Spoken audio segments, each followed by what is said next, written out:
नमस्कार दोस्तों, welcome to our channel India IQ। आज एक बहुत ही इंटरेस्टिंग जियोपॉलिटिकल डेवलपमेंट सामने आई है। पीएम नरेंद्र मोदी मलेशिया के एशियान समिट में फिजिकली नहीं जा रहे हैं। वहां डोनाल्ड ट्रंप होने वाले हैं। शी जिनपिंग तो नहीं, लेकिन उनके रिप्रेजेंटेटिव होंगे और मोदी जी भी वर्चुअली ही अटेंड करेंगे इस मीटिंग को। इससे पहले ट्रंप ने एक एक्सप्लोसिव क्लेम किया था मोदी जी का नाम लेके कि Modi ji promised me over phone that India won't buy Russian oil, मतलब इंडिया रशियन ऑयल नहीं खरीदेगा। वहीं इंडिया का इस पर जवाब आया था that we are not aware of any such conversation, मतलब हमें इसके बारे में कुछ पता ही नहीं है। तो क्या चल रहा है, चलिए समझते हैं जियोपॉलिटिक्स के इस लेयर्ड गेम। तो चलो दोस्तों, सबसे पहले समझते हैं कि ट्रंप मोदी फोन कॉल का सीन क्या है। स्टेप बाय स्टेप देखते हैं कि क्या क्या हुआ। देखिए, अक्टूबर 15-16 को ट्रंप ने एक रैली में बोला, मैंने पीएम मोदी से बात की, उन्होंने मुझे कहा कि इंडिया रशिया ऑयल नहीं खरीदेगा। अब ये सुनते ही अगले दिन इंडिया की मिनिस्ट्री ऑफ एक्सटर्नल अफेयर्स ने बोला, भाई हमें तो ऐसी कोई बात पता ही नहीं, ऐसी कोई कन्वर्सेशन हुई ही नहीं। फिर अक्टूबर 21 को दिवाली के दिन ट्रंप का टोन थोड़ा सा बदला। अब वो बोले कि मोदी ने कहा कि इंडिया ज्यादा ऑयल नहीं खरीदेगा। अब देखो डिफरेंस, पहले बोला कि बिल्कुल नहीं खरीदेगा, अब ज्यादा नहीं खरीदेगा। एब्सोल्यूट से बिल्कुल रिलेटिव हो गया। फिर अक्टूबर 22 को फाइनली एक फोन कॉल आया और मोदी जी ने ट्वीट किया कि उन्होंने प्रेसिडेंट ट्रंप को दिवाली विशेष के लिए थैंक किया है, लेकिन इस ट्वीट में भी कोई रशिया ऑयल की डिस्कशन हुई ही नहीं।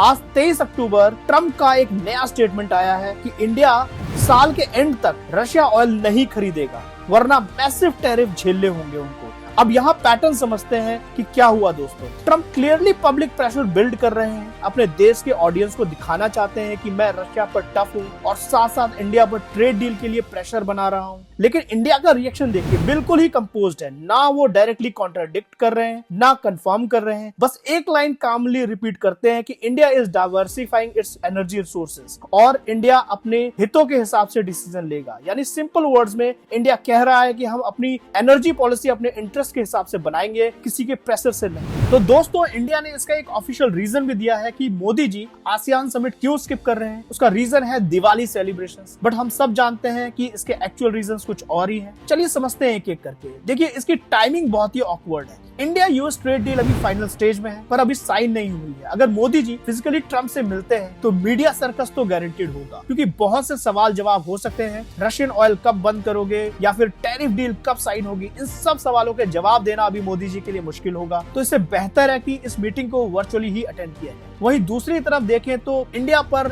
यूएस टैरिफ्स भी बहुत हैं। अगस्त में 25% रेसिप्रोकल टैरिफ लगाए थे, अक्टूबर में एडिशनल 25% लगा दिए गए रशियन ऑयल पेनल्टी के तौर पर। टोटल 50% टैरिफ का प्रेशर इंडिया भी झेल रहा है, जिससे कि बहुत ही नुकसान हो रहा है इंडिया का। $48 बिलियन के एक्सपोर्ट्स, जो कि टेक्सटाइल, फार्मा, ज्वेलरी इंडस्ट्री में डायरेक्टली इम्पैक्टेड है। मोदी जी के आसियान समिट को स्किप करने पर हमारे x foreign secretary Kanwal Sibal ने क्लियर कहा है कि ये सही डिसीजन था मोदी जी का। अगर वो कुआलालंपुर जाते तो ट्रंप से मीटिंग इनएविटेबल होती। ट्रंप की अनप्रेडिक्टेबिलिटी और लूज टॉक में पॉलिटिकल रिस्क है। जब तक ट्रेड डील सील ना हो जाए, मीटिंग अवॉइड ही करना बेहतर है। यानी उनका कहना है कि काम ऑफिशियल्स के थ्रू ही हो। वहीं अगर हम दूसरी तरफ देखें तो मल्टी अलाइनमेंट ऑप्टिक्स भी है। समिट में रशिया के ऑफिशियल्स भी होंगे, चाइना के लीडर्स भी होंगे। इंडिया को डिसाइड करना होगा कि किसके साथ कितना दिखना है, कहां से ज्यादा बोलना है। पॉलिसी एक्सपर्ट हमारे अशोक मलिक ने इसको ऐसे एक्सप्लेन किया कि इंडिया को यूएस के साथ ट्रेड डील चाहिए, साथ ही एनर्जी एक्सेस भी सस्ती चाहिए, इकोनॉमिक स्टेट क्राफ्ट की भी जरूरत है। इंडियन डिप्लोमेसी को दोनों अचीव करना होगा। यानी इंडिया एक तरफ यूएस के साथ ट्रेड बढ़ाना चाहता है, दूसरी तरफ रशिया के साथ एनर्जी टाइज भी मेंटेन करना चाहता है, और ये बैलेंस करना आसान नहीं होने वाला। दोस्तों, अगर हम रशियन ऑयल की बात करें तो थोड़े नंबर समझते हैं।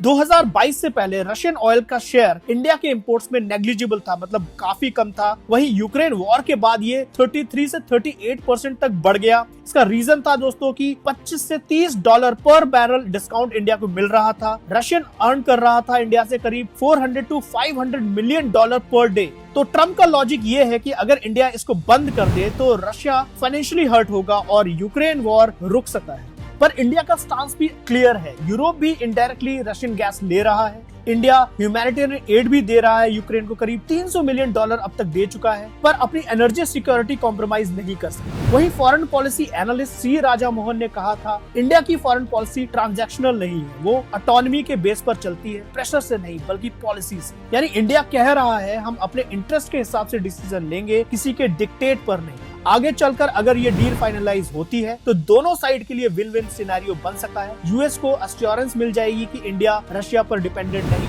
इंडिया को टैरिफ रिलीफ मिल जाएगा, एक्सपोर्ट्स के लिए ब्रीदिंग स्पेस भी मिलेगा और geopolitically Modi ji balanced leader के इमेज में और स्ट्रॉन्ग है। तो दोस्तों, इंडिया का फॉरेन पॉलिसी मॉडल अब मल्टी अलाइनमेंट पर बेस्ड है। विद वेस्ट इंडिया क्वाड का भी मेंबर है, G7 का इनवाइटी है, यूके ट्रेड डील भी इंडिया ने की है। वहीं अगर हम रशिया की बात करें तो एससीओ पार्टिसिपेशन में भी इंडिया है, वहीं डिफेंस कॉपरेशन में भी रशिया के साथ है इंडिया। विद चाइना अगर हम बात करें तो बॉर्डर डिसएंगेजमेंट भी चल रही है डेप्सांग और डेमचौक में। अगर हम इकोनॉमी की बात करें तो अफ्रीका और लैटिन अमेरिका में न्यू ट्रेड रूट्स भी एक्सप्लोर हो रहे हैं। तो 2026 में इंडिया होस्ट करेगा दोनों क्वाड और ब्रिक्स समिट। तो अभी हर डिप्लोमेटिक स्टेप मेजर्ड होना चाहिए। इन शॉर्ट, मोदी जी का मैसेज है engage with everyone but on India's terms. याद रखिए दोस्तों, geopolitics is not black and white. Real diplomacy तो हमेशा ग्रे जोन्स में चलती है। अगर आपको ये एनालिसिस पसंद आया हो तो वीडियो को लाइक करें, शेयर करें और चैनल को सब्सक्राइब करना मत भूलना। और कमेंट में बताइए क्या मोदी जी का डिसीजन राइट स्ट्रैटेजी थी। मिलते हैं एक नए वीडियो में। जय हिंद।